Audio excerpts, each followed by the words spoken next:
As a leader, I have a responsibility to the employees of this business to run a business that defends the things that are our intellectual property, that are unique to us, that drive our economy. Packaging Technology Group is a business that designs, builds, and engineers shipping systems, and in particular, we do that for the biotech and the biopharmaceutical industry. Our core values are faith, relationship, courage, and creativity. And we want to walk as faithful people, and we believe that if we can have a commonality in things like integrity, then we can then walk in relationship. The most important part of our business, because we're engineering, is intellectual property, is secrets that we will both share with each other. For us as a company, very dynamic things that were trend-setting in the industry.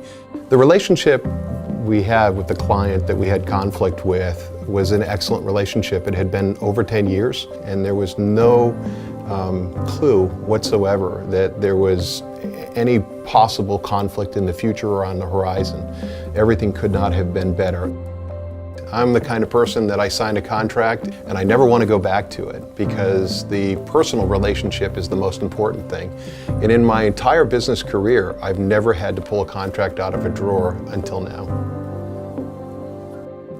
What happened was, the breach was that some of those secrets were shared, and they were shared with parties that never ever should have been party to those, that really put our business at risk in a substantial way, because everything that we are is about our ideas. When you're offended, the first thing you want to do is to lash out. And I had to really battle that, because I wanted to lash out. I was hurt, I was wounded, the company was wounded. The Lord was saying to me to be still. And so it spoke to me clearly that I needed to not work in Bill's power, but I needed to work in God's power. The Bible says that we're supposed to be peaceable. We're supposed to seek to walk in unity with people as best we can. And part of living out who we are is coming directly to them and letting them know that this violation had happened.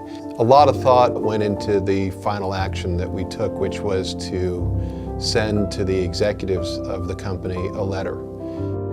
I didn't really know what to expect. My greatest hope was that they would receive it and take action. But once again, I found myself thinking, oh, okay, this can go a million different ways. We just don't know who this person is.